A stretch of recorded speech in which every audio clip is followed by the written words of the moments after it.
വയനാട് ഉരുൾപൊട്ടലിൽ ദുരിതബാധിതരായവരെ പുനരധിവസിപ്പിക്കുന്നതിനുള്ള നടപടികൾ നല്ല രീതിയിൽ പുരോഗമിക്കുകയാണ്.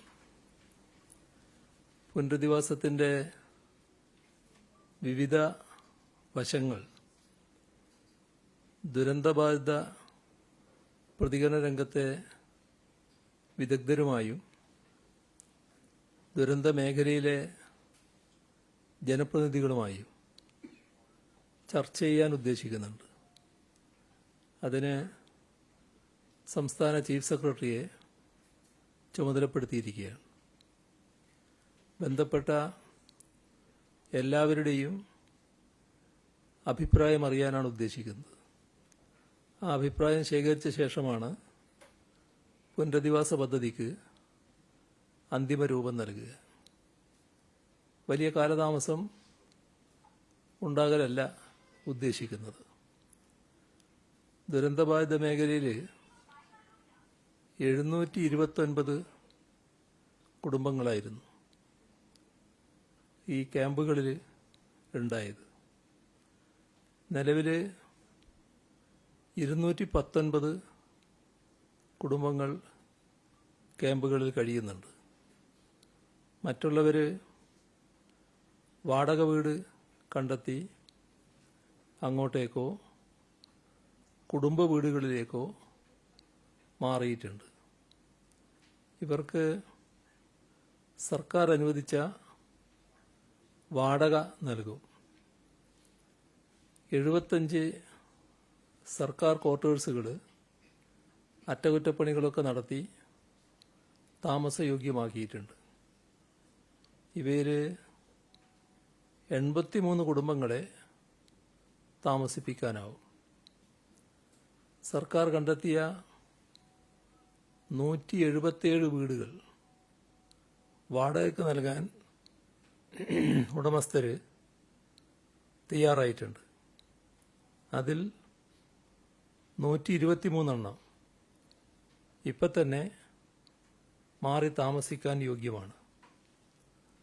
105 വാടക വീടുകൾ ഇതിനകം അനുവദിച്ച് നൽകിയിട്ടുണ്ട്. മാറി താമസിക്കാൻ ബാക്കിയുള്ളവർ കൂടുതൽ സമയം ആവശ്യപ്പെട്ടിട്ടുണ്ട്. കൂടുതൽ വീടുകൾ കണ്ടെത്തി നൽകുന്നതിൽ കാര്യമായ തടസ്സം ഇല്ല എന്നതാണ് അവിടുന്ന് റിപ്പോർട്ട് ചെയ്യുന്നത്.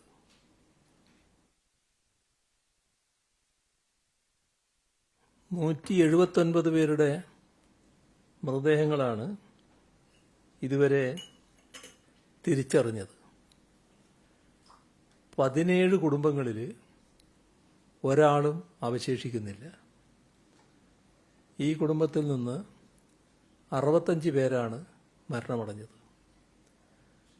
5 പേരുടെ നെസ്റ്റ് ഓഫ് കിന്നെ കണ്ടെത്താനാവാത്ത സ്ഥിതിയാണ്. DNA പരിശോധനാ ഫലത്തിനായി കാത്തിരിക്കുന്നു. മരണപ്പെട്ട 59 പേരുടെ ആശ്രിതർക്ക് SDRF നിന്നും 4 ലക്ഷം രൂപയും CMDRF നിന്ന് 2 ലക്ഷവും അടക്കം 6 ലക്ഷം രൂപ വീതം ഇതിനകം വിതരണം ചെയ്തിട്ടുണ്ട്. 691 കുടുംബങ്ങൾക്ക് അടിയന്തര ധനസഹായമായി 10,000 രൂപ വീതം വിതരണം ചെയ്തു. ഇതിനു പുറമെ 172 പേരുടെ മരണാനന്തര ചടങ്ങുകൾക്കായി 10,000 രൂപ വീതം കുടുംബങ്ങൾക്ക് കൈമാറി. 119 പേരെയാണ് ഇനി കണ്ടെത്താൻ അവശേഷിക്കുന്നത്. അവരുടെ ബന്ധുക്കളിൽ നിന്നും 91 പേരുടെ DNA സാമ്പിളുകൾ ശേഖരിച്ചു, പരിശോധനയ്ക്ക് അയച്ചിട്ടുണ്ട്. ജീവിതോപാധികൾ നഷ്ടപ്പെട്ട് അതിജീവനത്തിനായി പൊരുതുന്ന ഹതഭാഗ്യരെ ജീവിതത്തിലേക്ക് തിരികെ കൊണ്ടുവരാൻ കേരളത്തിലെ ബാങ്കുകളുടെ പിന്തുണ അനിവാര്യമാണ്. കാർഷിക വൃത്തിയായിരുന്നു അവിടുത്തെ ജനതയുടെ പ്രധാന വരുമാന മാർഗം. അതിനായും വിദ്യാഭ്യാസം, പാർപ്പിടം തുടങ്ങി മറ്റു പല ആവശ്യങ്ങൾക്കായും ലോണുകൾ എടുത്തവരാണ് അവരിൽ ഭൂരിഭാഗം പേരും. എന്നാൽ ഇന്നവർക്ക് ആ വീടുകൾ നഷ്ടപ്പെട്ടിരിക്കുന്നു, കൃഷിഭൂമി നാമാവശേഷമായിരിക്കുന്നു. അനേകം പേർ ഉറ്റവർ നഷ്ടപ്പെട്ട് ഒറ്റപ്പെട്ടു പോയിരിക്കുന്നു. ഈ സാഹചര്യത്തിൽ ലോണുകൾ എഴുതിത്തള്ളണം എന്ന നിർദ്ദേശം ഇന്നലെ നടന്ന സ്റ്റേറ്റ് ലെവൽ ബാങ്കേഴ്സ് സമിതി യോഗത്തിൽ വെച്ചു. വായ്പകൾ പൂർണ്ണമായും എഴുതിത്തള്ളുന്ന കാര്യം അതത് ബാങ്കുകളുടെ ബോർഡുകളിൽ അവതരിപ്പിക്കാനാണ് തീരുമാനിച്ചിട്ടുള്ളത്. ദുരന്ത മേഖലയിലുള്ളവരിൽ നിന്നും ജൂലൈ 30 ശേഷം പിടിച്ച EMI-കൾ അതാത് ബാങ്ക് അക്കൗണ്ടുകളിലേക്ക് തിരിച്ചടക്കണമെന്ന് സ്റ്റേറ്റ് ലെവൽ ബാങ്കേഴ്സ് കമ്മിറ്റി ബാങ്കുകൾക്ക് നിർദ്ദേശം നൽകിയിട്ടുണ്ട്.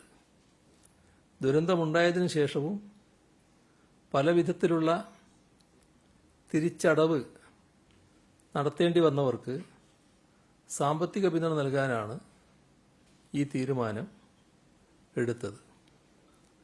കാർഷികവും കാർഷികേതര ആവശ്യങ്ങൾക്കുമായി എടുത്ത നിലവിലെ എല്ലാ ലോണുകളും എത്രയും പെട്ടെന്ന് റീസ്ട്രക്ചർ ചെയ്യുമെന്ന് യോഗം തീരുമാനിച്ചു. EMI തിരിച്ചടവിൽ ഉൾപ്പെടെ വരുന്ന മാറ്റം ദുരന്തബാധിത മേഖലയിലുള്ളവർക്ക് അടിയന്തര ആശ്വാസം പകരുന്ന വിധത്തിലായിരിക്കും. അതോടൊപ്പം പുതിയ ലോണുകൾ നിബന്ധനകൾ ലഘൂകരിച്ച് വേഗത്തിൽ നൽകുന്നതിനാവശ്യമായ തീരുമാനങ്ങളും കൈക്കൊള്ളും.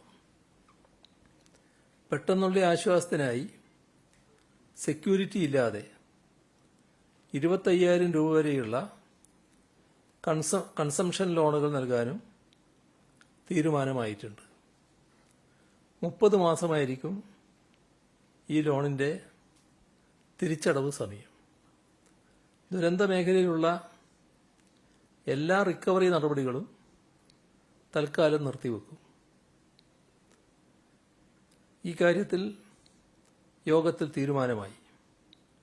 ദുരിതബാധിതർക്ക് നൽകുന്ന സാമ്പത്തിക സഹായം അവരുടെ നിലനിൽക്കുന്ന സാമ്പത്തിക ബാധ്യതകൾക്കുള്ള തിരിച്ചടവാക്കി മാറ്റില്ല.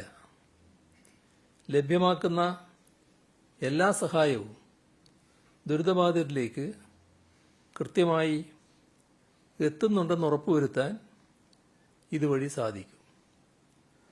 ദുരന്ത മേഖലയിൽ നിന്നുള്ളവരുടെ ബാങ്ക് അക്കൗണ്ടുകളുമായി ബന്ധപ്പെട്ടുള്ള നാഷണൽ ഓട്ടോമേറ്റഡ് ക്ലിയറിംഗ് ഹൗസ് മാൻഡേറ്റുകൾ അവർക്ക് സാമ്പത്തികമായ സമ്മർദ്ദമുണ്ടാക്കുന്നത് ഒഴിവാക്കാൻ റിവ്യൂ ചെയ്യുന്നതിനും യോഗത്തിൽ തീരുമാനമായിട്ടുണ്ട്. വയനാട് ദുരന്തത്തിന്റെ പശ്ചാത്തലത്തിൽ സംസ്ഥാന സർക്കാരിന്റെ ആഭിമുഖ്യത്തിൽ നടക്കുന്ന ഓണാഘോഷത്തിന്റെ ഭാഗമായുള്ള വാരാഘോഷ പരിപാടി ഒഴിവാക്കിയിട്ടുണ്ട്. പക്ഷേ നാം കാണേണ്ടത് ഓണം കേരളത്തിന്റെ ആകെ ഉത്സവമാണ്. എല്ലാ ജനവിഭാഗങ്ങളും ഒത്തുചേരുന്ന ഓണാഘോഷം നാടിന്റെ ഐക്യത്തിന്റെയും സാഹോദര്യത്തിന്റെയും പ്രതിഫലനമാണ്. വയനാടിനായി നമ്മൾ എപ്പോഴത്തേക്കാളും ഒരുമിച്ച് നിൽക്കേണ്ട ഈ ഘട്ടത്തിൽ അതിനുള്ള ഊർജവും പ്രചോദനവും നൽകാൻ ഓണത്തിന് സാധിക്കും. ആ സന്ദേശം ഉൾക്കൊണ്ട് മാനവഹൃദയങ്ങളാകെ ഒരുമിക്കുന്ന മനോഹര സന്ദർഭമാകട്ടെ ഇത്തവണത്തെ ഓണാഘോഷം. സംസ്ഥാനത്തെ AAY റേഷൻ കാർഡ് ഉടമകൾക്ക് ഈ വർഷവും 13 ഇനം ഭക്ഷ്യ ഉൽപ്പന്നങ്ങളടങ്ങിയ ഓണക്കിറ്റ് സംസ്ഥാന സർക്കാർ സപ്ലൈകോയുടെ ആഭിമുഖ്യത്തിൽ വിതരണം ചെയ്യും. 6 ലക്ഷം പേർ ഗുണഭോക്താക്കളാകുന്ന ഈ സംരംഭത്തിന് 36 കോടി രൂപയാണ് ചെലവ് പ്രതീക്ഷിക്കുന്നത്. മുൻ വർഷങ്ങളിലേതുപോലെ ഈ വർഷവും ഓണക്കാലത്ത് കുറഞ്ഞ വിലക്ക് നിത്യോപയോഗ സാധനങ്ങൾ ലഭ്യമാക്കുന്നതിനുള്ള ഓണച്ചന്തകൾ സപ്ലൈകോയുടെ ആഭിമുഖ്യത്തിൽ സംഘടിപ്പിക്കും. സെപ്റ്റംബർ 6 മുതൽ എല്ലാ ജില്ലാ ആസ്ഥാനങ്ങളിലും, സെപ്റ്റംബർ 10 മുതൽ 14 വരെ താലൂക്ക് ആസ്ഥാനങ്ങളിലും സപ്ലൈകോ ഓണം ഫെയറുകൾ സംഘടിപ്പിക്കും. കർഷകരിൽ നിന്നും നേരിട്ട് സംഭരിച്ച ജൈവ പച്ചക്കറികൾ വിതരണം ചെയ്യുന്നതിനാവശ്യമായ ക്രമീകരണങ്ങൾ ഫെയറുകളിൽ ഒരുക്കുകയും ചെയ്യും. ഓണക്കാലത്ത് നിത്യോപയോഗ സാധനങ്ങൾ തടസ്സമില്ലാതെ സപ്ലൈകോ ഔട്ട്ലെറ്റുകളിൽ ലഭ്യമാക്കുന്നതിന് നടപടികൾ സ്വീകരിച്ചിട്ടുണ്ട്. 13 ഇനം നിത്യോപയോഗ സാധനങ്ങൾ സബ്സിഡി നിരക്കിൽ മാവേലി സൂപ്പർ മാർക്കറ്റുകളിലൂടെ വിതരണം ചെയ്യും. ഇതിനു പുറമെ പ്രമുഖ കമ്പനികളുടെ ബ്രാൻഡഡ് ഉൽപ്പന്നങ്ങൾ ആകർഷകമായ ഓഫറുകൾ നൽകി വിൽപ്പന നടത്തുകയും ചെയ്യും.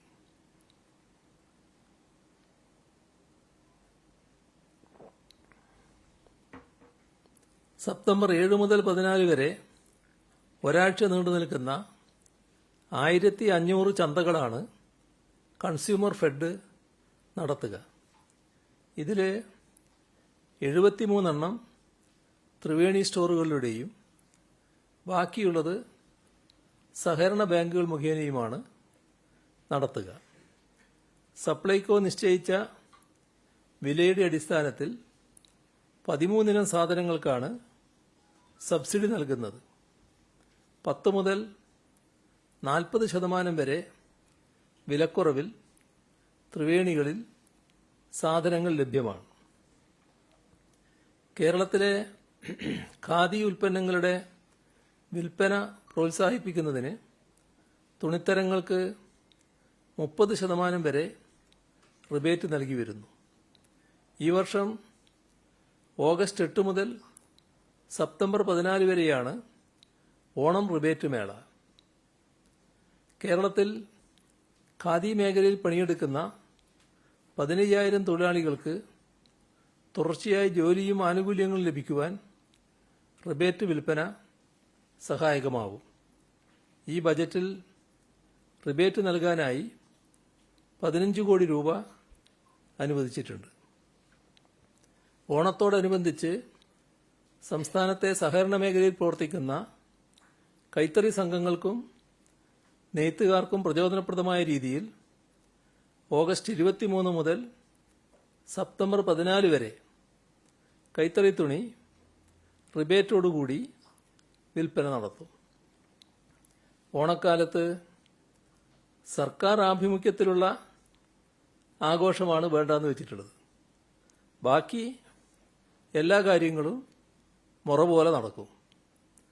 അതുകൊണ്ട് തന്നെ കലാകാരന്മാരും കച്ചവടക്കാരും സാധാരണ ജനങ്ങളാകെയും ഓണവുമായി ബന്ധപ്പെട്ട് പ്രയാസപ്പെടുന്ന നിലയുണ്ടാകില്ല. അങ്ങനെ ചില ആശങ്കകൾ ഉയർന്നു വന്നതുകൊണ്ടാണ് ഈ ഭാഗം ഈ രീതിയിൽ പറയുന്നത്.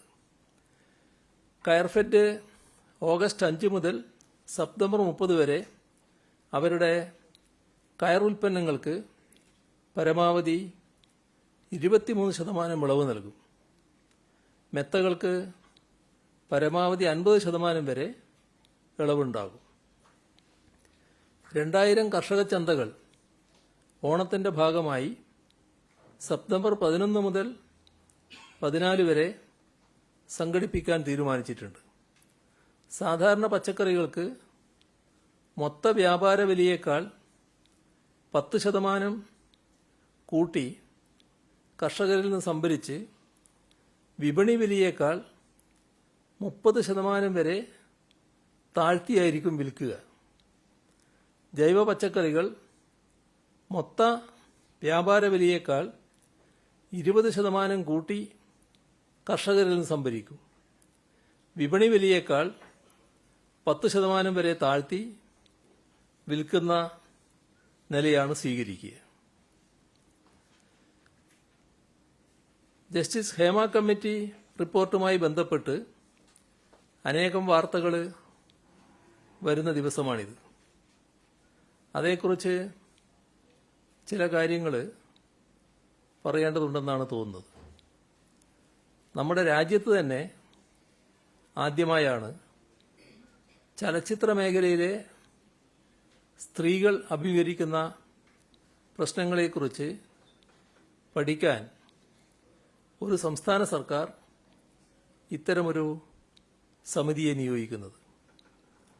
ജസ്റ്റിസ് ഹേമ കമ്മിറ്റി സമർപ്പിച്ച റിപ്പോർട്ടിൽ ഇക്കാര്യം ആമുഖമായി എടുത്തു പറയുന്നുണ്ട്. അത് ഉദ്ധരിച്ചാൽ ഇങ്ങനെയാണ്: it is for the first time that a government in this country has ventured upon such a novel task, and we are glad to be a part of this journey. ചലച്ചിത്ര മേഖലയുമായി ബന്ധപ്പെട്ട് ചില ഗൗരവതരമായ വിഷയങ്ങൾ ഉയർന്നു വന്നപ്പോഴാണ് സർക്കാർ ഈ കമ്മിറ്റിയെ നിയോഗിച്ചത്. സിനിമാ മേഖലയിൽ പ്രവർത്തിക്കുന്ന വനിതകൾ നേരിടുന്ന പ്രശ്നങ്ങളും തൊഴിൽ സാഹചര്യവും പഠിച്ച് റിപ്പോർട്ട് സമർപ്പിക്കുന്നതിനായി റിട്ടയേർഡ് ജസ്റ്റിസ് ഹേമ അധ്യക്ഷയും സുപ്രസിദ്ധ സിനിമാ താരം ശാരദ, റിട്ടയേർഡ് IAS ഉദ്യോഗസ്ഥ KB വത്സലകുമാരി എന്നിവർ അംഗങ്ങളായുമുള്ള സമിതിയെ ചുമതലപ്പെടുത്തി. 2017 ജൂൺ 6-നാണ് സർക്കാർ ഇതുമായി ബന്ധപ്പെട്ട ഉത്തരവ് പുറപ്പെടുവിച്ചത്. 6 മാസത്തിനുള്ളിൽ റിപ്പോർട്ട് സമർപ്പിക്കണമെന്നായിരുന്നു നിർദ്ദേശിച്ചത്. നിശ്ചിത സമയത്തിനുള്ളിൽ നടപടിക്രമങ്ങൾ പൂർത്തിയാവാത്തതിനാൽ കാലാവധി ദീർഘിപ്പിച്ച് നൽകി. 31/12/2019 റിപ്പോർട്ട് സമർപ്പിച്ചത്. ജസ്റ്റിസ് ഹേമ കമ്മിറ്റി റിപ്പോർട്ടിലെ ശുപാർശകൾ അതീവ പ്രാധാന്യം നൽകി നടപ്പിലാക്കാനാണ് സർക്കാർ ശ്രമിച്ചത്. അടിയന്തര സ്വഭാവത്തിൽ പരിഗണിക്കേണ്ടതും ഉടൻ പരിഹാരം കാണേണ്ടതുമായ പ്രശ്നങ്ങൾക്കാണ് ആദ്യഘട്ടത്തിൽ തീർപ്പുണ്ടാക്കിയത്. വിശദമായ പരിശോധനയിലൂടെ നടപ്പിലാക്കേണ്ട ശുപാർശകൾ തുടർന്ന് പരിഗണിച്ചു. റിപ്പോർട്ടിലെ ശുപാർശകൾ നടപ്പിലാക്കുന്നതിന് പൊതുമാർഗരേഖ കൊണ്ടുവരാൻ സർക്കാരിന് അധികാരമുണ്ടോ എന്ന പ്രശ്നം അഭിസംബോധന ചെയ്യാനാണ് അടുത്ത ഘട്ടത്തിൽ ശ്രമിച്ചത്. സിനിമാ വ്യവസായ മേഖലയിൽ ഇന്റേണൽ കംപ്ലയിന്റ് കമ്മിറ്റി രൂപീകരിക്കുക എന്നത് അടിയന്തര സ്വഭാവത്തോടെ നടപ്പിലാക്കുന്നു എന്ന് ഉറപ്പാക്കിയിട്ടുണ്ട്. സിനിമാ മേഖലയിൽ പ്രവർത്തിക്കുന്ന സ്ത്രീകളുടെ പ്രധാന ആവശ്യമായിരുന്നു അത്. മറ്റൊരു പ്രധാന ശുപാർശ വനിതകൾ സംവിധായകരും സാങ്കേതിക പ്രവർത്തകരുമായി വരുന്ന സിനിമകൾക്ക് പ്രോത്സാഹനം നൽകണമെന്നതാണ്.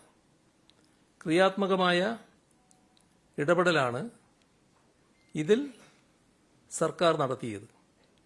അതിനായി ബജറ്റ് വിഹിതം നീക്കിവെച്ചു. പ്രതിവർഷം വനിതകളുടെ വിഭാഗത്തിൽ 2ഉം പട്ടികജാതി പട്ടികവർഗ വിഭാഗത്തിൽ 2 സിനിമകൾക്ക് പരമാവധി 1.5 കോടി രൂപ നൽകാൻ തീരുമാനിച്ചു.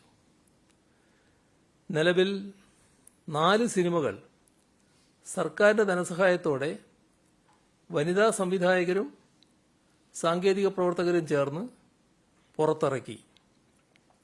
സർക്കാരിന്റെ സാമ്പത്തിക സഹായത്തോടെ വനിതകൾ നിർമ്മിക്കുന്ന മറ്റ് ചലച്ചിത്രങ്ങൾ നിർമ്മാണ ഘട്ടത്തിലാണ്. മലയാള സിനിമയുടെ ആദ്യ നായികയെ കല്ലെറിഞ്ഞോടിച്ച ഈ നാട്ടിൽ സ്ത്രീകൾക്ക് സാമ്പത്തിക സഹായം നൽകി അവരെക്കൊണ്ട് സിനിമ സംവിധാനം ചെയ്യിപ്പിച്ചത് എടുത്തു പറയേണ്ട നേട്ടമാണ്. അന്താരാഷ്ട്ര ചലച്ചിത്രവേദിയായ കാനിൽ പോലും ഈ നേട്ടം ചർച്ചയായത് നമ്മൾ ഓർക്കണം. കമ്മിറ്റിയുടെ ശുപാർശകളിലൊന്ന് സിനിമ, ടെലിവിഷൻ, സീരിയൽ രംഗത്തെ തർക്കപരിഹാരത്തിനും ചൂഷണം തടയുന്നതിനും ഒരു ജുഡീഷ്യൽ ട്രിബ്യൂണൽ രൂപീകരിക്കണമെന്നതായിരുന്നു. Kerala cinema regulatory authority bill നടപ്പിലാക്കുന്നത് സംബന്ധിച്ച് സർക്കാർ പരിശോധന നടത്തി. വലിയ പ്രാഥമിക ചെലവും പ്രതിവർഷം ഗണ്യമായ ആവർത്തന ചെലവും വരുന്നതാണ് അതോറിറ്റിയുടെ രൂപീകരണം. എന്നാൽ Kerala cine employees and employees regulation act ഉണ്ടാക്കണമെന്നും ട്രിബ്യൂണൽ രൂപീകരിക്കണമെന്നും ഉള്ള കമ്മിറ്റിയുടെ ശുപാർശ സർക്കാർ ഗൗരവമായി തന്നെയാണ് പരിഗണിക്കുന്നത്. അത് സംബന്ധിച്ച് ആവശ്യമായ നടപടി സർക്കാർ സ്വീകരിക്കുക തന്നെ ചെയ്യും. നിലവിലെ സാമ്പത്തിക സ്ഥിതിയിൽ സർക്കാരിന് പരിഗണിക്കാൻ പ്രയാസങ്ങളുണ്ടെങ്കിലും ഇതിന്റെ ഗൗരവ സ്വഭാവം കണക്കിലെടുത്ത് അതുമായി ബന്ധപ്പെട്ട് ഗൗരവമായ പരിശോധനയും തീരുമാനവും ഉണ്ടാകുമെന്ന് തന്നെയാണ് അറിയിക്കാനുള്ളത്. മറ്റൊരു ശുപാർശ സമഗ്രമായ സിനിമാ നയം നടപ്പിലാക്കുക എന്നതാണ്. സിനിമാ നയത്തിന്റെ കരട് തയ്യാറാക്കുന്നതിനായി പ്രശസ്ത സംവിധായകനും ഛായാഗ്രാഹകനുമായ ഷാജിയൻ കരുണിന്റെ അധ്യക്ഷതയിൽ കമ്മിറ്റി രൂപീകരിച്ചിട്ടുണ്ട്. കമ്മിറ്റിയിൽ സിനിമാ രംഗത്തെ വിവിധ മേഖലകളിൽപ്പെട്ടവരുടെ പ്രാതിനിധ്യം ഉറപ്പുവരുത്തിയിട്ടുണ്ട്. സിനിമാ നയത്തിന്റെ കരട് രേഖ ചർച്ച ചെയ്യുന്നതിനായി ഒരു കോൺക്ലേവ് നടത്തുമെന്ന് ഇതിനകം പ്രഖ്യാപിച്ചു കഴിഞ്ഞിട്ടുമുണ്ട്. സിനിമയിലെ പ്രൊഡക്ഷൻ ബോയ് മുതൽ സംവിധായകൻ വരെയുള്ള സിനിമയ്ക്ക് മുന്നിലും അണിയറയിലുമുള്ള എല്ലാവരെയും പങ്കെടുപ്പിച്ച് വിപുലമായ ചർച്ച നടത്തിയാണ് സിനിമാ നയം രൂപീകരിക്കുക. വനിതകൾക്കായി production management, camera and lighting, art and design, costume, makeup, post production supervision, marketing and publicity ഈ വിഭാഗങ്ങളിൽ തൊഴിൽ പരിശീലനം നൽകുന്നതിനുള്ള പദ്ധതി സംസ്ഥാന ചലച്ചിത്ര അക്കാദമി വഴി ആരംഭിച്ചിട്ടുണ്ട്. പരിശീലനത്തിന് ശേഷം പ്രൊഫഷണൽ ഫിലിം പ്രൊഡക്ഷൻ കമ്പനികളിൽ തൊഴിലവസരത്തിന് വഴിയൊരുക്കും. ഗുണഭോക്താക്കൾക്ക് 6 മാസക്കാലത്തേക്ക് സ്റ്റൈപ്പൻഡ് അനുവദിക്കും. കേരള സംസ്ഥാന ചലച്ചിത്ര അവാർഡിൽ സിനിമയുടെ ഏതെങ്കിലും മേഖലയിൽ മികവ് പുലർത്തുന്ന സ്ത്രീ, ട്രാൻസ്ജെൻഡർ വിഭാഗങ്ങൾക്കായി 50,000 രൂപയുടെ പ്രത്യേക അവാർഡ് ഏർപ്പെടുത്തിയിട്ടുണ്ട്. ഗോത്രവർഗ ഗായിക ശ്രീമതി നാഞ്ചിയമ്മ, ശ്രീമതി ശ്രുതി ശരണ്യം എന്നിവർ ഈ അവാർഡ് നേടിയിട്ടുമുണ്ട്. അഭിനയം, വൈദഗ്ധ്യമുള്ള തൊഴിൽ മേഖലയായതിനാൽ സ്ത്രീ പുരുഷ ഭേദമന്യേ തുല്യവേതനം ഏർപ്പെടുത്തുക അതുപോലുള്ള ശുപാർശകൾ നടപ്പിലാക്കുന്നതിന് സ്വാഭാവികമായ ചില പരിമിതികളുണ്ട്.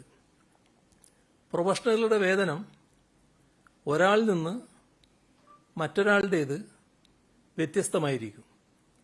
പ്രൊഫഷണലായ സിനിമാ താരത്തിൻ്റെ ശമ്പളവും തുടക്കക്കാരനായ നടന്റെയോ നടിയുടെയോ ശമ്പളവും ഒന്നാവണമെന്ന് ആഗ്രഹിക്കാമെങ്കിലും നടപ്പിലാക്കുന്നതിന് പ്രായോഗിക തടസ്സമുണ്ടാകും.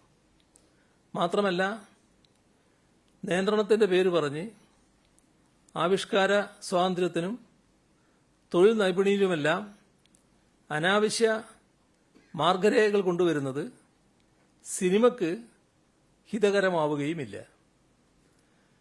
മദ്യം, മയക്കുമരുന്ന് പോലെയുള്ള ആശ്വാസകരമല്ലാത്ത പ്രവൃത്തികൾ തടയണം, ലൈംഗിക അതിക്രമങ്ങൾ തടയണം തുടങ്ങിയ ഗൗരവമേറിയ കാര്യങ്ങളാണ് റിപ്പോർട്ടിലെ മറ്റ് ശുപാർശകൾ. അതിനെല്ലാം ഇപ്പോൾ തന്നെ ക്രമസമാധാന രംഗത്ത് പ്രവർത്തിക്കുന്ന ഏജൻസികൾക്ക് ഫലപ്രദമായി ഇടപെടാൻ കഴിയും, ഇടപെടുന്നുമുണ്ട്. ഷൂട്ടിംഗ് സ്ഥലങ്ങളിലെല്ലാം ഈ ടോയ്ലറ്റുകൾ, സുരക്ഷിതമായ ഡ്രസ് ചേഞ്ചിങ് മുറികൾ, സിനിമയുമായി ബന്ധപ്പെട്ട് താമസിക്കുകയും യാത്ര ചെയ്യുകയും ചെയ്യേണ്ടി വരുന്ന സ്ത്രീകളുടെ സുരക്ഷ സംബന്ധിച്ച കാര്യങ്ങൾ എന്നിവയിലെല്ലാം സർക്കാരിന് മാത്രമായി തീരുമാനങ്ങൾ എടുക്കാൻ കഴിയുന്നതല്ല. സിനിമാ മേഖലയിലെ പ്രശ്നങ്ങൾ ചർച്ച ചെയ്യുന്ന കോൺക്ലേവിൽ ഇതാകെ ചർച്ച ചെയ്യാവുന്നതാണ്. സിനിമാ മേഖല കുത്തഴിഞ്ഞതാണെന്നോ അതിലെ സാങ്കേതിക പ്രവർത്തകരും നടീനടന്മാരുമാകെ അസാൻമാർഗിക സ്വഭാവം വെച്ച് പുലർത്തുന്നവരാണോ ആണെന്നോ ഉള്ള അഭിപ്രായം സർക്കാരിനില്ല. ഒരു റിപ്പോർട്ടിന്റെ ഭാഗമായി സിനിമയിലെ ചിലർക്കുണ്ടായ തിക്താനുഭവങ്ങൾ വെച്ച് 94 വർഷത്തെ പൈതൃകമുള്ള മലയാള സിനിമാ രംഗത്തെ വിലയിരുത്തരുത്. പ്രമേയത്തിന്റെ ശക്തിസ്ഥിരത കൊണ്ട് മനുഷ്യകഥാനുഗായികളായ എത്രയോ നല്ല ചലച്ചിത്രങ്ങൾ ജനിച്ച മണ്ണാണിത്. ലോക സിനിമാ ഭൂപടത്തിൽ മലയാളത്തിന്റെ ശക്തിയും സൗന്ദര്യവും എത്രയോ വട്ടം അടയാളപ്പെടുത്തപ്പെട്ടിട്ടുമുണ്ട്. നൂതനമായ പരീക്ഷണങ്ങൾ കൊണ്ട് വ്യതിരിക്തമായ സിനിമാ ഭാഷയ്ക്ക് വ്യാകരണം ചമച്ച നാടാണ് കേരളം. അത്തരം ഒരു ഭാഷയിലെ ചലച്ചിത്ര രംഗത്തെ ആകെ ചെളിവാരി എറിയും തരം ആക്ഷേപങ്ങൾ നമ്മുടെ നാടിന്റെ സിനിമാ പുരോഗതിക്ക് ചേരില്ല. എന്നാൽ അപനിഷ്ണീയമായ ഏതെങ്കിലും പ്രവണതകളുണ്ടോ? അതിനോട് യാതൊരു സന്ധിയും ഉണ്ടാവുകയുമില്ല. വിദ്യാസമ്പന്നരും പുരോഗമന വീക്ഷണവുമുള്ളവരാണ് നമ്മുടെ നാട്ടിലെ മഹാഭൂരിപക്ഷം സിനിമാ പ്രവർത്തകരും. സിനിമാ തിരക്കഥയുടെ ഭാഗമായി വില്ലന്മാരുണ്ടാകാം. പക്ഷേ സിനിമാ വ്യവസായത്തിൽ വില്ലന്മാരുടെ സാന്നിധ്യം ഉണ്ടാകാൻ പാടില്ല. സിനിമയിൽ അഭിനയിക്കാൻ വരുന്ന ചെറുപ്പക്കാരും ചെറുപ്പക്കാരികളും പുതിയ കാലഘട്ടത്തിന്റെ പ്രതിനിധികളാണ്. അപ്രഖ്യാപിതമായ വിലക്കുകൾ കൊണ്ട് ആർക്കും ആരെയും ഇല്ലാതാക്കാൻ കഴിയില്ലെന്നാണ് ഈ തലമുറ നമ്മളോട് പറയുന്നത്. സിനിമയ്ക്കുള്ളിലെ അനഭിലഷണീയമായ പ്രവണതകളെ ചോദ്യം ചെയ്യാനും എടുക്കുന്ന ജോലിക്ക് മാന്യമായ വേതനം ഉറപ്പുവരുത്താനും സിനിമയിലെ സംഘടനകൾ മുൻകൈയെടുക്കണം. സിനിമയ്ക്കുള്ളിൽ സിനിമാ കഥയെ വെല്ലുന്ന തിരക്കഥകൾ പാടില്ല. മാന്യമായ പെരുമാറ്റവും മെച്ചപ്പെട്ട തൊഴിലന്തരീക്ഷവും ഉറപ്പുവരുത്തുന്നില്ലെങ്കിൽ മലയാള സിനിമയ്ക്ക് മുന്നോട്ട് പോകാൻ കഴിയില്ല. ലോബിയിങ്ങിന്റെ ഭാഗമായി കഴിവുള്ള നടീനടന്മാരെ ഒറ്റപ്പെടുത്തുകയോ അവരുടെ അവസരങ്ങൾ നിഷേധിക്കപ്പെടുന്ന സാഹചര്യമോ ഉണ്ടാവരുത്. ആശയപരമായ അഭിപ്രായ ഭിന്നതകൾ സിനിമയെ ശക്തിപ്പെടുത്താൻ വേണ്ടിയുള്ളതാവണം. ആരെയും ഫീൽഡ് ഔട്ടാക്കാനോ കഴിവില്ലാത്തവർക്ക് അവസരം നൽകാനോ സിനിമക്കുള്ളിലെ ആരും തങ്ങളുടെ അധികാരങ്ങൾ ഉപയോഗിക്കരുത്. കഴിവും സർഗാത്മകതയും തന്നെയായിരിക്കണം സിനിമയിലെ എല്ലാതരം സാങ്കേതിക പ്രവർത്തനത്തിൻ്റെയും മാനദണ്ഡം. ഗ്രൂപ്പുകളോ കോക്കസുകളോ ഭരിക്കുന്നതാവരുത് സിനിമ. സമൂഹത്തിൻ്റെ പരിച്ഛേദമാണ് സിനിമാ വ്യവസായത്തിൻ്റെ ഭാഗമാകുന്നത് എന്നതുകൊണ്ട് തന്നെ സമൂഹത്തിലെ തെറ്റായ പ്രവണതകളിൽ ചിലത് സിനിമയിലും എത്തുക സ്വാഭാവികമാണ്. സിനിമക്കുള്ളിലെ ചൂഷണം അത് ലൈംഗികമായ ചൂഷണമാണെങ്കിലും സാമ്പത്തികമായതാണെങ്കിലും മാനസിക ചൂഷണമാണെങ്കിലും ഒരു കാര്യം വ്യക്തമാക്കാൻ ആഗ്രഹിക്കുകയാണ്. ചൂഷകർക്കൊപ്പമല്ല, മറിച്ച് ചൂഷണം ചെയ്യപ്പെടുന്നവരോടൊപ്പമാണ് സർക്കാർ ഉണ്ടാവുക. ഇരക്ക് നിരുപാധികമായ ഐക്യദാർഢ്യവും വേട്ടക്കാരനെതിരെ സന്ധിയില്ലാത്ത പോരാട്ടവുമാണ് ഈ സർക്കാരിൻ്റെ മുഖമുദ്ര. അത് ഒരിക്കലല്ല പലവട്ടം ഈ സർക്കാർ സ്വന്തം പ്രവൃത്തി കൊണ്ട് അടയാളപ്പെടുത്തിയിട്ടുള്ളതുമാണ്. വയനാട് ദുരന്തത്തിൻ്റെ പശ്ചാത്തലത്തിൽ നാടിൻ്റെ നാനാഭാഗത്തു നിന്നും നിർലോഭമായ സഹായ സഹകരണങ്ങളാണ് ലഭിക്കുന്നത്. കുട്ടികളുടെ നാണയത്തൊട്ടുകൾ മുതൽ കോടികൾ വരെയുള്ള സംഭാവനകൾ വരുന്നുണ്ട്. ശസ്ത്രക്രിയക്കായി മാറ്റിവെച്ച തുക സംഭാവന ചെയ്തവരുണ്ട്. മരണാനന്തര ചടങ്ങുകൾക്കും വിവാഹത്തിനുമായി സ്വരുക്കൂട്ടി വെച്ച തുക സംഭാവന ചെയ്ത കുടുംബങ്ങളുണ്ട്. കേരള കത്തോലിക്ക ബിഷപ്പ് കൗൺസിൽ സർക്കാരിൻ്റെ ദുരിതാശ്വാസ പദ്ധതികൾക്ക് പ്രോത്സാഹനമായി കൂടെയെന്ന് സഹകരിക്കുമെന്നും അതിൻ്റെ ഭാഗമായി 100 വീടുകൾ പുനരധിവാസത്തിനായി നിർമ്മിച്ചു നൽകുമെന്നും അറിയിച്ചിട്ടുണ്ട്. വീടും വരുമാനമാർഗവും നഷ്ടപ്പെട്ട കുടുംബങ്ങൾക്ക് അടിയന്തര സാമ്പത്തിക സഹായം നൽകുമെന്നും KCBC പ്രസിഡന്റ് കർദിനാൾ ബസേലിയോസ് ക്ലിമീസ് ബാവ അറിയിച്ചിട്ടുണ്ട്. എല്ലാവരും സ്വയം തീരുമാനിച്ച് സഹായഹസ്തം നീട്ടുകയാണ്. കഴിഞ്ഞ ദിവസം ഉണ്ടായ ഒരനുഭവം ഈ കൂട്ടത്തിൽ ശ്രദ്ധയിൽപ്പെടുത്തുന്നത് നല്ലതാണെന്ന് തോന്നുന്നു. ഒരു പ്രത്യേക അനുഭവമാണ്. തമിഴ്നാട്ടിലെ റോട്ടറി ക്ലബ്ബ് ഭാരവാഹികളിൽ ചിലർ ഇവിടെ ഓഫീസിലെത്തിയിരുന്നു.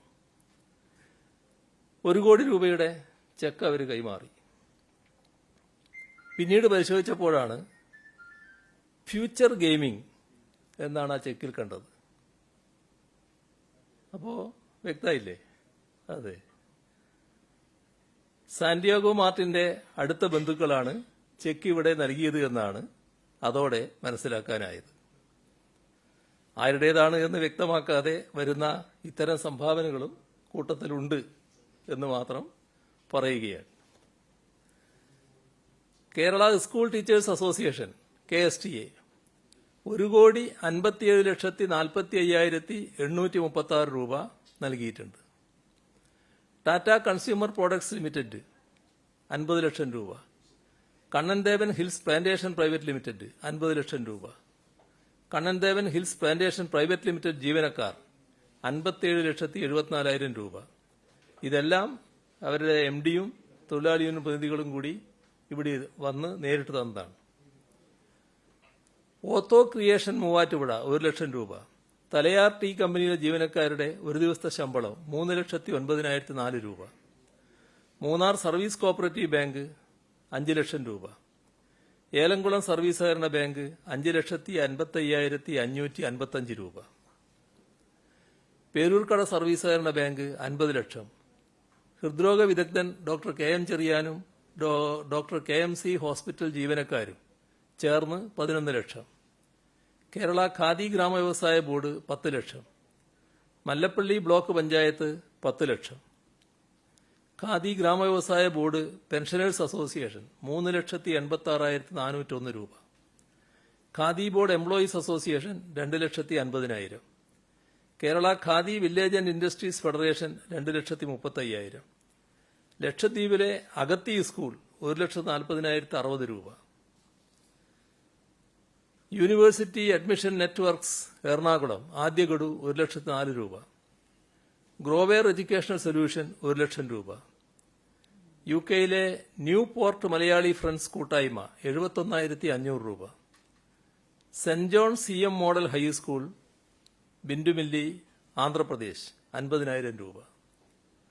ഇത്രയും വിവരങ്ങളാണ് ഇന്ന് പങ്കുവെക്കാനുള്ളത്.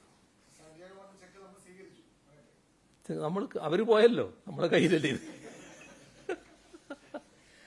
അത് കിട്ടി. റോട്ടറി ക്ലബിന്റെ ആൾക്കാരല്ലേ വരുന്നത്, അപ്പോൾ റോട്ടറിയുടെ വർത്തമാനമൊക്കെ പറയുന്നുണ്ട്. അങ്ങനെ വാങ്ങി അവര് പോയി. പിന്നെ നോക്കുമ്പോഴാണല്ലോ ഈ കാര്യം കാണുന്നത്.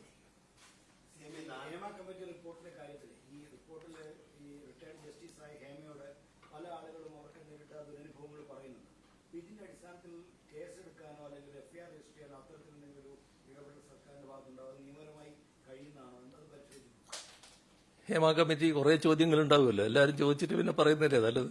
ഇനി മറ്റാരെങ്കിലും ചോദ്യം ഉണ്ടെങ്കിൽ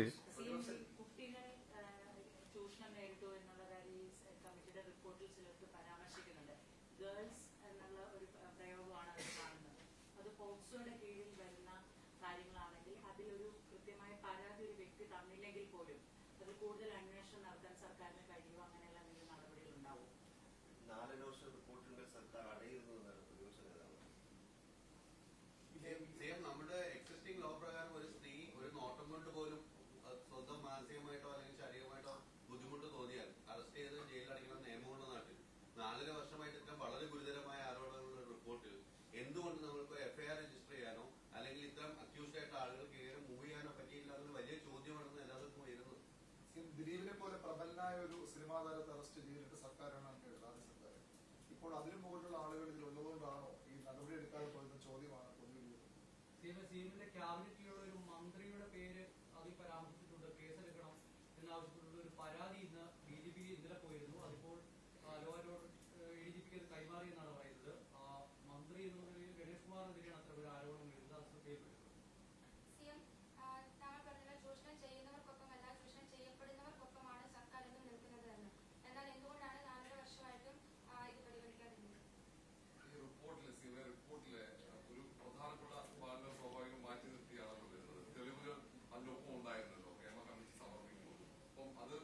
പരിശോധിച്ചുകൊണ്ട് ഒരു അന്വേഷണത്തിന് സർക്കാർ തയ്യാറാകും.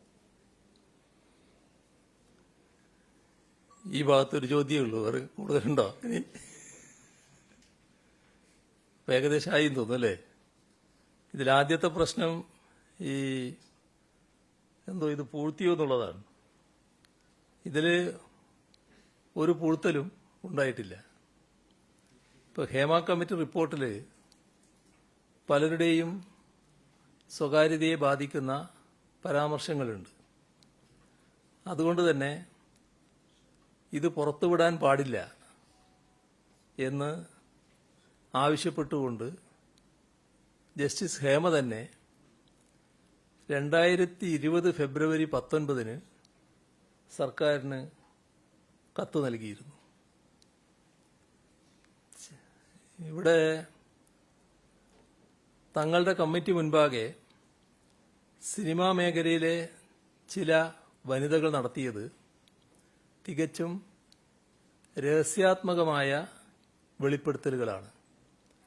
ആയതിനാൽ യാതൊരു കാരണവശാലും താനടങ്ങുന്ന കമ്മിറ്റി തയ്യാറാക്കിയ റിപ്പോർട്ട് പുറത്തുവിടാൻ പാടില്ല എന്ന് ജസ്റ്റിസ് ഹേമ കത്തിൽ ആവർത്തിച്ച് ആവശ്യപ്പെട്ടിരുന്നു.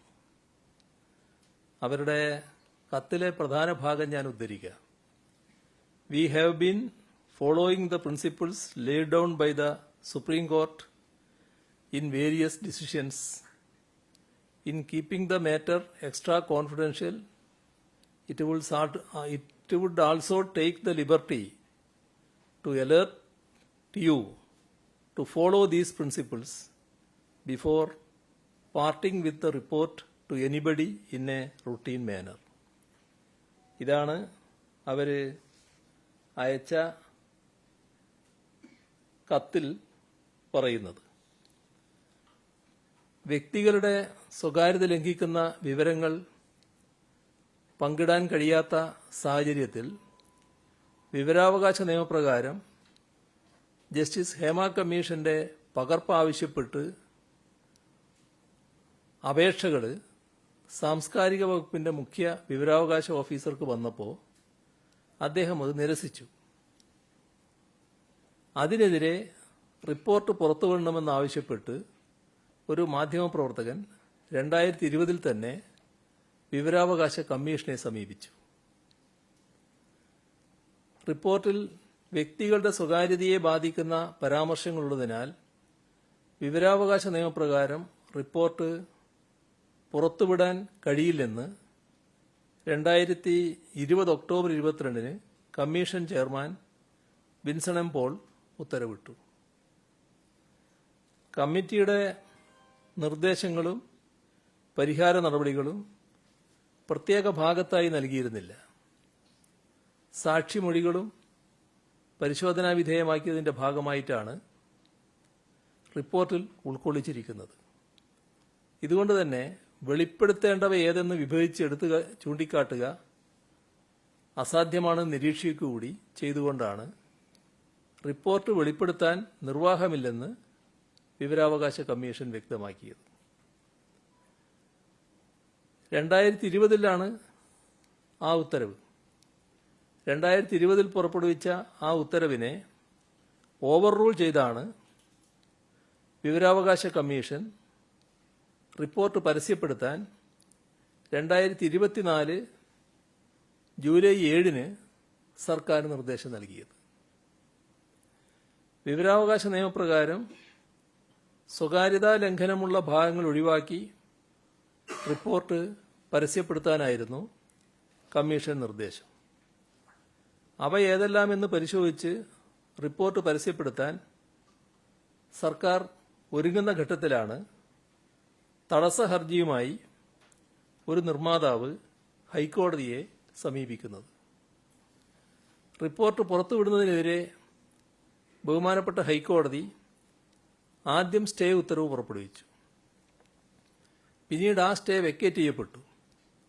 ഇതോടെ വീണ്ടും റിപ്പോർട്ട് പുറത്തുവിടാൻ തയ്യാറെടുക്കുന്നതിനിടെയാണ് മറ്റൊരു തടസ്സ ഹർജിയുമായി പ്രമുഖ നടി ഹൈക്കോടതിയെ സമീപിച്ചത്. അതിന്മേലുള്ള നിയമതടസ്സങ്ങൾ കഴിഞ്ഞ ദിവസമാണ് അവസാനിച്ചത്. അതിനു പിന്നാലെ റിപ്പോർട്ട് പുറത്തു വന്നു. സർക്കാരിന് ഇതിൽ ഒരൊറ്റ നയമേയുള്ളൂ. അത് ബന്ധപ്പെട്ട മന്ത്രിയടക്കമുള്ളവർ പലതവണ വ്യക്തമാക്കിയിട്ടുണ്ട്. റിപ്പോർട്ട് പുറത്തു വരുന്നത് ഒരു തരത്തിലും സർക്കാരിന് എതിർപ്പുള്ള കാര്യമല്ല. കമ്പ്യൂട്ടർ പരിജ്ഞാനമുള്ള ഒരു സ്റ്റെനോഗ്രാഫറുടെ സഹായം പോലും ഇല്ലാതെയാണ് ഹേമ കമ്മിറ്റി ഈ റിപ്പോർട്ട് തയ്യാറാക്കിയത് എന്ന് റിപ്പോർട്ടിൽ സൂചിപ്പിക്കുന്നുണ്ട്. സാക്ഷികൾ കമ്മിറ്റി മുൻപാകെ പറഞ്ഞ പല കാര്യങ്ങളും അതീവ രഹസ്യ സ്വഭാവമുള്ളവയാണ്. ആ വിശദാംശങ്ങൾ കമ്മിറ്റിയുമായി പങ്കുവച്ചത് സാക്ഷികൾ തങ്ങളിൽ അർപ്പിച്ച വിശ്വാസം കൊണ്ടാണെന്നും കമ്മിറ്റി വ്യക്തമാക്കുന്നു. ഈ ഹേമ കമ്മിറ്റി വ്യക്തമാക്കുകയാണ്. ആ വിശ്വാസം കാത്തുസൂക്ഷിക്കാനാണ് പ്രൊഫഷണൽ ടൈപ്പിംഗ് അറിയാഞ്ഞിട്ടും, പ്രൊഫഷണൽ ടൈപ്പിംഗ് ഇവർക്ക് അറിയില്ല, അങ്ങനെ അറിയാഞ്ഞിട്ടും കമ്മിറ്റി അംഗങ്ങൾ സ്വന്തമായി തന്നെ ടൈപ്പ് ചെയ്തത് എന്നും റിപ്പോർട്ടിൽ പറഞ്ഞിട്ടുണ്ട്.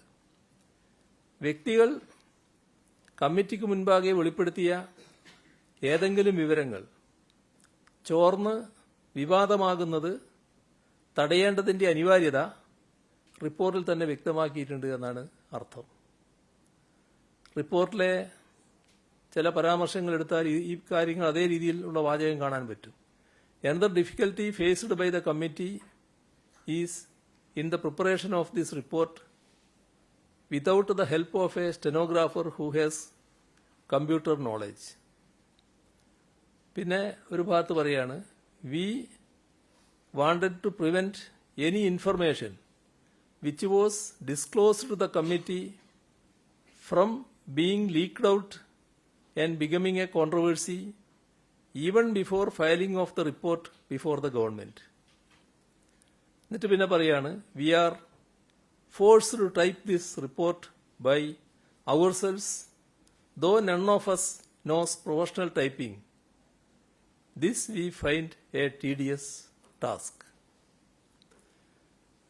സിനിമയിൽ നിന്നുള്ള നിരവധി വ്യക്തികൾ കമ്മിറ്റിക്ക് മുൻപാകെ ഉന്നയിച്ച വിവിധ ആരോപണങ്ങളുടെ സെൻസിറ്റീവ് സ്വഭാവവും അവ പരസ്യമായാൽ അവർ അഭിമുഖീകരിക്കേണ്ടി വന്നേക്കാവുന്ന പ്രത്യാഘാതങ്ങളും കണക്കിലെടുത്ത് സാക്ഷികളുടെ മൊഴികൾക്ക് പരിപൂർണ രഹസ്യാത്മകത ഉറപ്പുവരുത്താൻ കമ്മിറ്റി ശ്രമിച്ചതായും റിപ്പോർട്ടിൽ ചൂണ്ടിക്കാണിച്ചിട്ടുണ്ട്.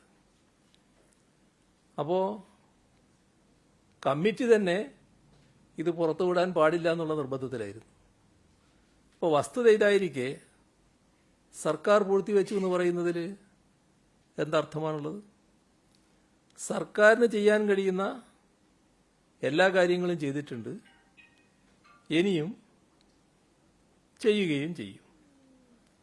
ചലച്ചിത്ര മേഖലയിലെ എല്ലാതരം നിയമവിരുദ്ധ, സ്ത്രീവിരുദ്ധ പ്രവണതകളെ ശക്തമായി തന്നെ നേരിടും.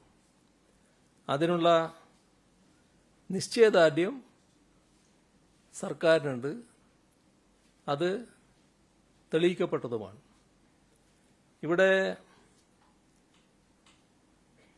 ഇതുമായി ബന്ധപ്പെട്ട് പോലീസ് സ്വീകരിച്ച നടപടികളെക്കുറിച്ച് കാണേണ്ടത്,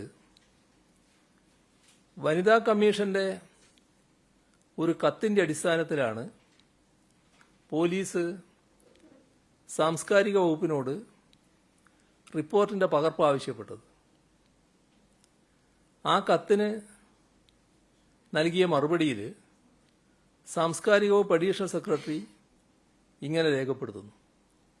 സാംസ്കാരിക വകുപ്പ് അഡീഷണൽ സെക്രട്ടറി രേഖപ്പെടുത്തിയത് നേരത്തെ പരാമർശിച്ച ജസ്റ്റിസ് ഹേമ അവർക്കയച്ച കത്തിന്റെ ഭാഗമായിട്ടാണ്. അതിലവർ പറഞ്ഞല്ലോ,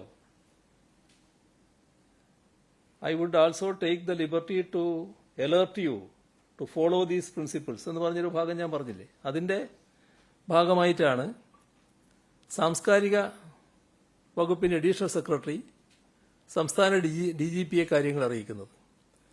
ആ അറിയിച്ച കാര്യം ഞാൻ ഉദ്ധരിക്കാം. ഈ റിപ്പോർട്ടിലെ ഉള്ളടക്കം രഹസ്യമായി സൂക്ഷിക്കേണ്ടതിന്റെ ആവശ്യകത സംബന്ധിച്ച് ജസ്റ്റിസ് ഹേമ നൽകിയ സൂചന 2 കത്തിന്റെ പകർപ്പും ഈ റിപ്പോർട്ട് വിവരാവകാശ നിയമപ്രകാരം ലഭ്യമാക്കേണ്ടതില്ല എന്ന് വ്യക്തമാക്കി മുഖ്യ വിവരാവകാശ കമ്മീഷണർ പുറപ്പെടുവിച്ച സൂചന 3 ഉത്തരവിന്റെ പകർപ്പും കൂടി ഇതോടൊന്നിച്ചുണ്ട്. ഈ റിപ്പോർട്ടിന്റെ ഉള്ളടക്കം കോൺഫിഡൻഷ്യലായി സൂക്ഷിക്കാൻ അഭ്യർത്ഥിക്കുന്നു. അപ്പോൾ ഒരു പൊതു സ്വഭാവത്തിൽ കൈകാര്യം ചെയ്യാൻ പാടില്ല എന്നാണ് ഈ പറഞ്ഞതിന്റെ അർത്ഥം. അപ്പോൾ രഹസ്യമായി സൂക്ഷിക്കണം എന്ന് ആവർത്തിച്ച് ആവശ്യപ്പെടുന്ന ഒരു രേഖയാണ് പോലീസിന് ലഭിച്ചത്. അതിനടിസ്ഥാനം ജസ്റ്റിസ് ഹേമയുടെ തന്നെ കത്താണ്. ഈ റിപ്പോർട്ടിന്റെ അടിസ്ഥാനത്തിൽ സർക്കാർ വിവിധ നടപടികൾ സ്വീകരിച്ചിട്ടുണ്ട്. ആ നടപടികളെല്ലാം ഇവിടെ നേരത്തെ പറഞ്ഞു കഴിഞ്ഞിട്ടുണ്ട്.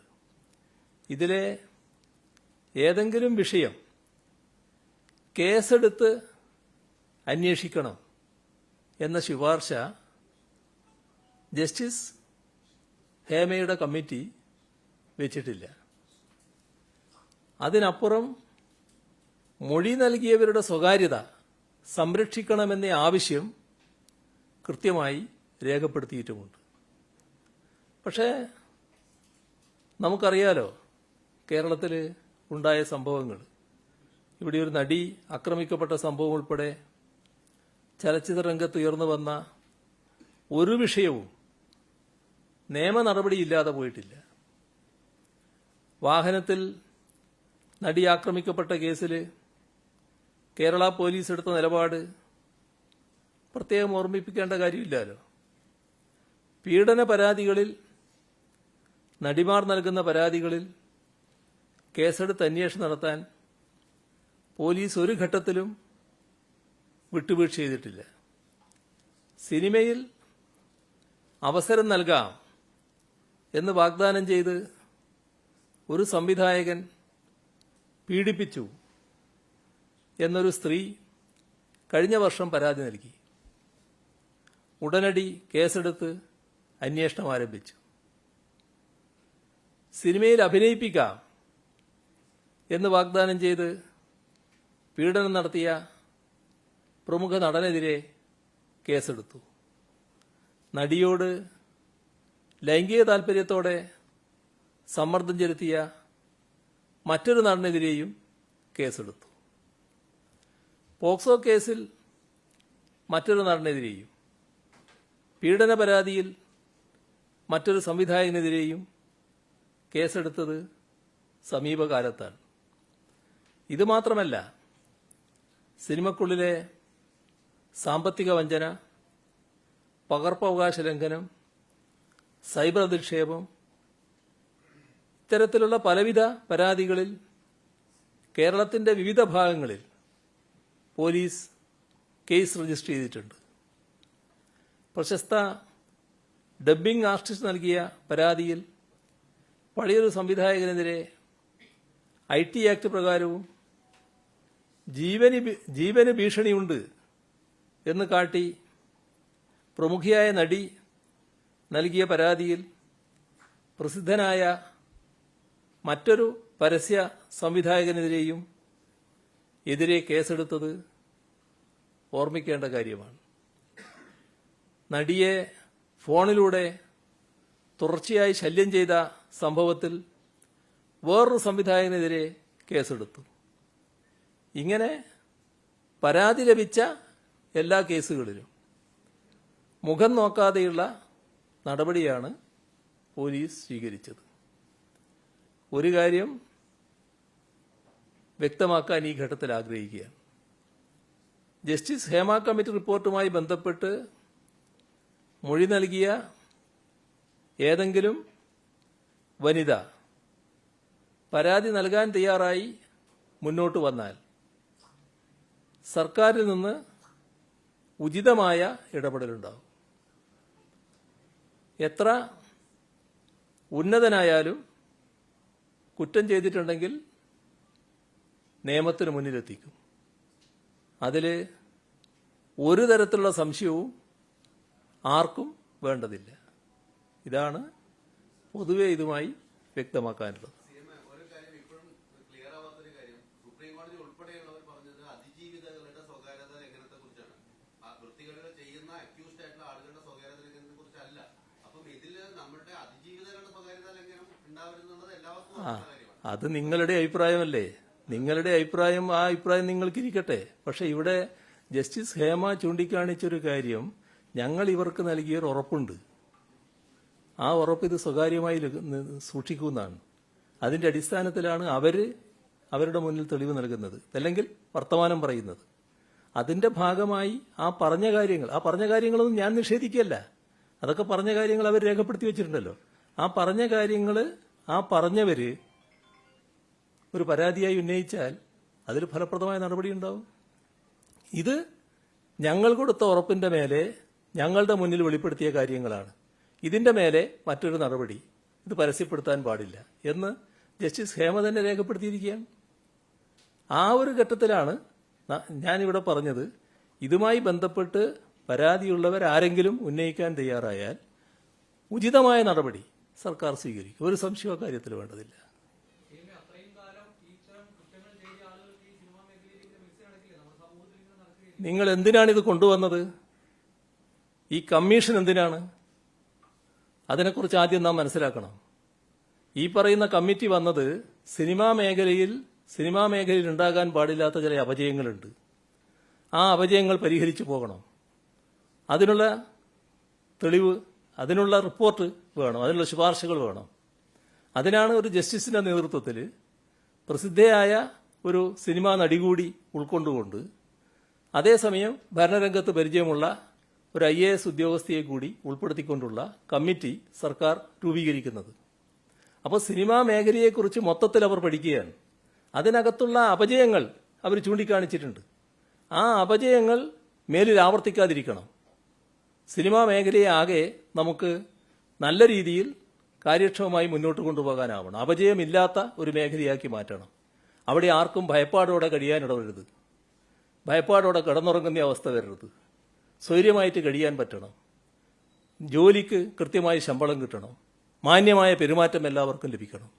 ഇതുമായി ബന്ധപ്പെട്ട തുറ നടപടികളാണ് ആവശ്യം. ഒരു പരിഷ്കരണം അത് സിനിമാ രംഗത്ത് ആവശ്യമാണ് എന്നാണ് ഈ റിപ്പോർട്ട് കാണിക്കുന്നത്. ചില കാര്യങ്ങൾ സ്വീകരിച്ചു കഴിഞ്ഞിട്ടുണ്ട്, ബാക്കി കാര്യങ്ങളിൽ സ്വീകരിക്കാനിരിക്കുകയാണ്. അത് സ്വീകരിക്കാൻ തന്നെയാണ് സർക്കാർ ഉദ്ദേശിക്കുന്നത്. ആ തരത്തിലൊരു മാറ്റം നമ്മുടെ സിനിമാ മേഖലയെ ആകെ കൊള്ളരുതാത്തതാണെന്ന് വരുത്താനല്ല. സിനിമാ മേഖലയിലുള്ള എന്തെങ്കിലും കൊള്ളരുതാത്ത കാര്യങ്ങളുണ്ടെങ്കിൽ അതൊഴിവാക്കി അതിന്റെ മേന്മ കൂടുതൽ മെച്ചപ്പെട്ട രീതിയിൽ രാജ്യത്തിന് മുന്നിൽ അവതരിപ്പിക്കുക. ഇന്ന് രാജ്യത്തിന് മുന്നിൽ ഇത്തരമൊരു നിലപാട് സ്വീകരിച്ചത് കേരളം മാത്രമേ ഉള്ളൂ. സിനിമ കേരളത്തിൽ മാത്രമല്ല, രാജ്യത്താകെയുണ്ട്. പക്ഷേ നമ്മൾ മാത്രമേ ഇത്തരമൊരു മുൻകൈക്ക് തയ്യാറായിട്ടുള്ളൂ. അത് നമുക്ക് സാധിക്കുന്നതുകൊണ്ടാണ്. അതിന്റെ ഭാഗമായിട്ട് തന്നെ എന്തെങ്കിലും അപജയങ്ങളുണ്ടെങ്കിൽ ആ അപജയങ്ങൾ തീർത്തുകൊണ്ട് സിനിമയെ കൂടുതൽ ഔന്നത്യത്തിലേക്ക് ഉയർത്താൻ കഴിയും എന്ന് തന്നെയാണ് പ്രതീക്ഷിക്കുന്നത്. അതിന് സിനിമാ രംഗത്തുള്ള എല്ലാവരുടെയും സഹായവും സഹകരണവും വേണം, പിന്തുണയും ഉണ്ടാകണം. അവരുമായി ചർച്ച ചെയ്യാൻ തയ്യാറാണ്. വന്നതുകൊണ്ട് മാത്രം ഈ ചെയ്ത ആളുകൾ നന്നാകും, ഇത്രയും വൃത്തികൾ ചെയ്തവരൊക്കെ നന്നാകുമെന്ന് പ്രതീക്ഷിക്കാൻ പറ്റുമോ? ഇവർ ചെയ്ത ക്രിമിനൽ കുറ്റം ഇല്ലാതാകുമോ? ഈ പറയുന്ന കുറ്റങ്ങൾക്കുള്ള സാഹചര്യം ഇല്ലാതാക്കലാണ് പ്രധാനം. കുറ്റങ്ങൾ കുറ്റങ്ങളായിട്ട് പരിഗണിക്കാൻ തയ്യാറാകും അതിനുമായിട്ട് ബന്ധപ്പെട്ട പരാതി വന്നാൽ.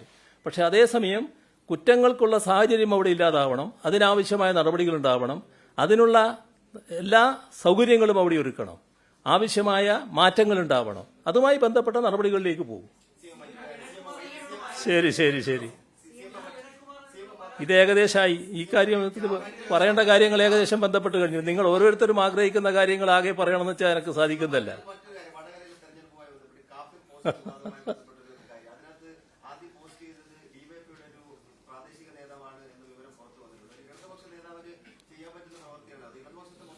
അതൊക്കെ ഞാൻ നേരത്തെ ഇവിടെ തന്നെ നേരത്തെ പറഞ്ഞതാണ്. പോലീസ് കൃത്യമായി അന്വേഷിക്കുകയാണ്. ആ അന്വേഷണ റിപ്പോർട്ടിന്റെ ഭാഗമായിട്ടുള്ള കാര്യങ്ങളാണ് പുറത്തു വന്നിട്ടുള്ളത്. അതുമായി ബന്ധപ്പെട്ടുള്ള അന്വേഷണം തുടരുകയാണ്.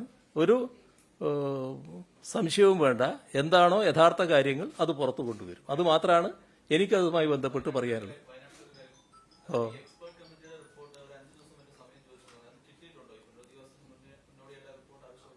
എക്സ്പെർട്ട് കമ്മിറ്റിയുടെ റിപ്പോർട്ട് എന്റെ കയ്യിൽ വന്നില്ല.